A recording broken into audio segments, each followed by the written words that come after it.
Les gars, l'une des questions que je reçois le plus fréquemment actuellement sur la chaîne, c'est bien entendu de savoir comment se positionner actuellement sur des marchés aussi incertains, compte tenu de la situation qui n'arrête pas d'évoluer au Moyen-Orient, ainsi que la fermeture du détroit d'Ormuz. Quelles seront les conséquences sur le prix du pétrole? Comment va se comporter l'inflation? L'or va-t-il continuer de monter? Quelle est la plus grosse opportunité qu'on a actuellement sur le marché?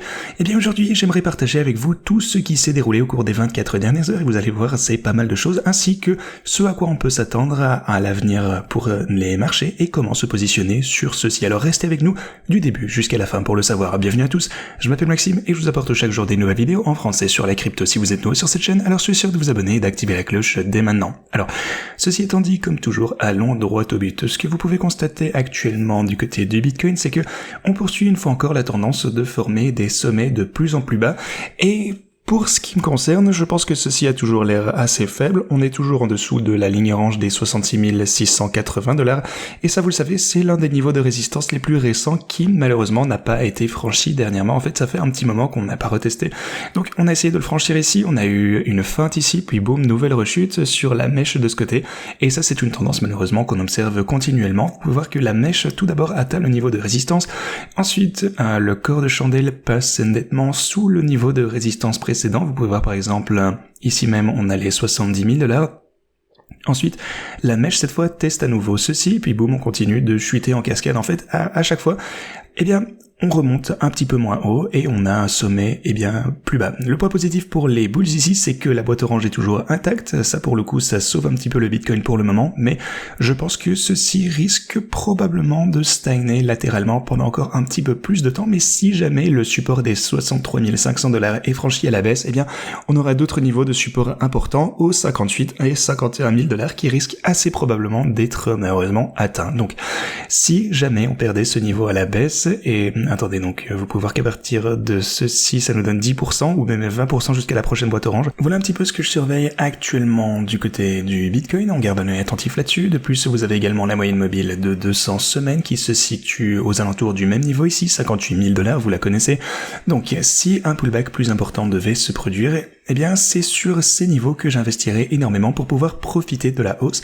Et bien entendu, je vous tiendrai informé si jamais j'entreprends une opération ici. Donc, on va privilégier un petit peu le trading manuel parce que la volatilité actuelle nous apprend que ce marché est assez favorable aux traders et offre d'excellentes opportunités pour réaliser des gains importants, aussi bien au court terme qu'au long terme on peut accumuler, mais les niveaux de résistance et de support sont assez bien respectés, donc c'est plutôt intéressant de trader avec de l'analyse technique. Alors comme vous le savez, j'ai également mes stratégies de trading qui sont toujours actives et elles profitent de la volatilité actuelle pour générer davantage de gains, donc je reviendrai à ceci dans un petit instant. Mais concernant l'Ethereum, bien vous pouvez constater qu'on se maintient au-dessus des 1927, Solana est toujours en train de latéraliser, mais donc, comme je vous le demandais, où devrions-nous nous positionner sur les marchés actuellement compte tenu de tout ce qui se déroule pour le moment? Eh bien, tout d'abord, on va un petit peu examiner l'évolution des événements récents. Alors, on a une recrudescence des explosions et des bombardements en provenance d'Israël et des États-Unis en Iran.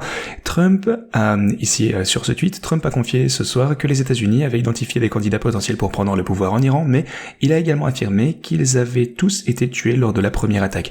L'attaque a été si efficace qu'elle a neutralisé la plupart des candidats également.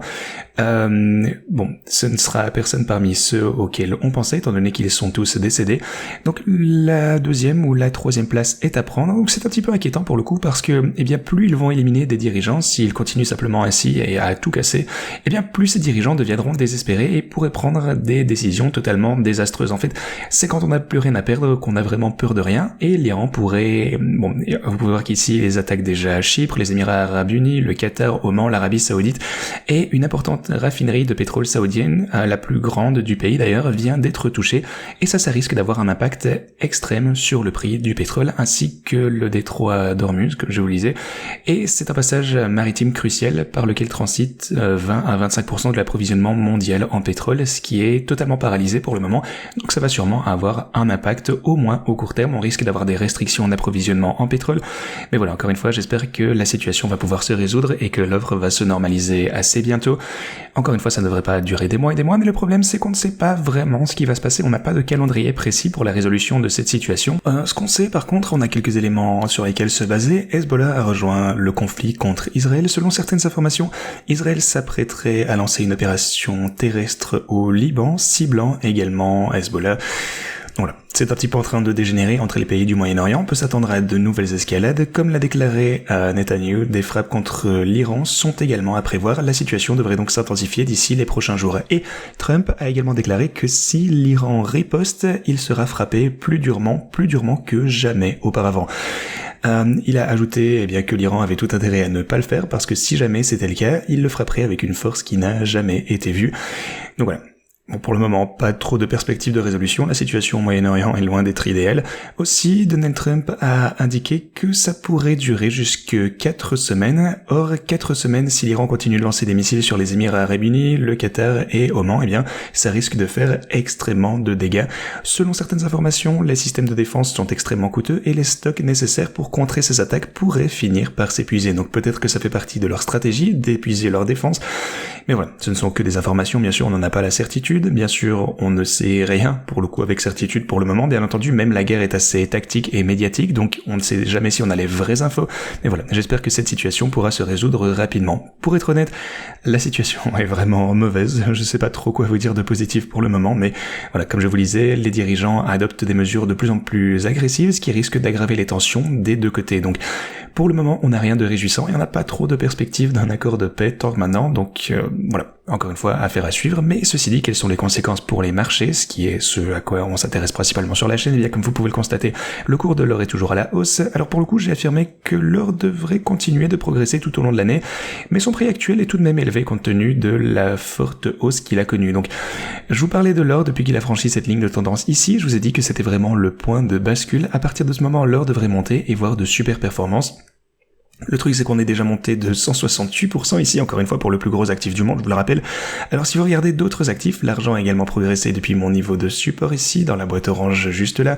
Cependant, je pense que, encore une fois, d'un point de vue risque-récompense, le Bitcoin a toujours de bonnes chances d'atteindre un nouveau sommet historique. Je suis toujours convaincu que ça risque d'arriver plus tard cette année.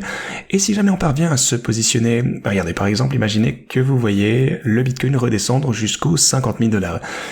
Encore une fois, je pense qu'il atteindra les 150 000 cette année certainement, soit un gain de 200%. C'est même supérieur c'est un plus gros gain que la hausse totale de l'or depuis la percée à partir de cette ligne de tendance, alors qu'il se portait déjà pas mal, pas vrai?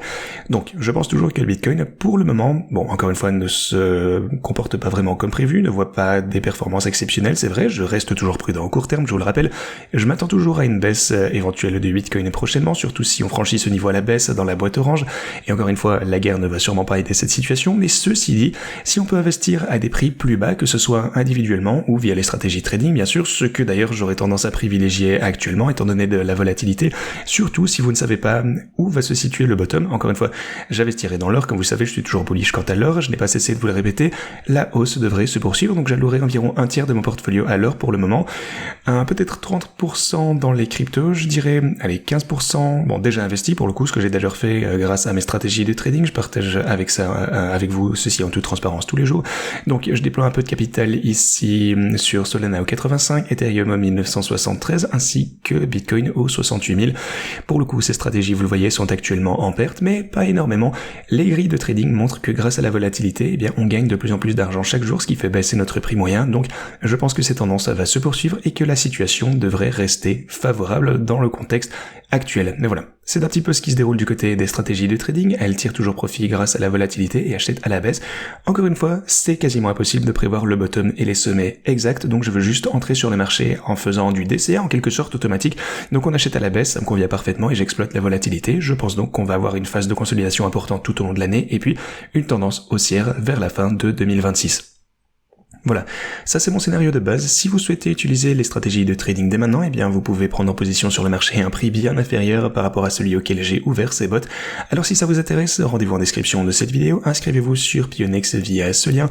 Vous bénéficierez ensuite de bonus exceptionnels, notamment la possibilité d'investir dans Nvidia. Cliquez sur ce lien, vous avez le lien bonus également en description et vous avez les autres paramètres pour les bots de trading en un seul lien ici. Copiez, toutes mes stratégies de trading en un seul clic. Vous pourrez aussi trader l'or ainsi que les autres métaux précieux. Et concernant les transactions individuelles, pour le coup, je vous ai déjà expliqué comment je comptais prendre en position si jamais on atteint ces boîtes oranges ou même plus bas. Donc je vais faire ceci sur 2bit. 2bit, c'est une plateforme d'échange que j'ai ajoutée très récemment. En fait, ils sont tout nouveaux, ils autorisent l'accès à de nombreux pays. Alors, si votre pays ne vous permet pas habituellement de vous inscrire sur les plateformes d'échange de crypto, si vous êtes par exemple en Europe, ce qui est assez restrictif, eh bien 2bit pourrait certainement vous être accessible, donc n'hésitez pas à vous inscrire en suivant le lien en description. Profitez également des bonus exceptionnels, simplement en vous inscrivant ici, vous pourrez recevoir 50 USDT gratuits. Donc voilà, n'hésitez pas à profiter de ceci, réclamez vos bonus et vous avez également plus de ceci, des bonus de dépôt en fonction de votre premier montant. Donc voilà, on va réaliser prochainement d'autres transactions individuelles, donc préparez vos comptes. Ceci étant dit ce que j'avais pour vous aujourd'hui, merci beaucoup d'avoir regardé cette vidéo et moi je vous dis à la prochaine.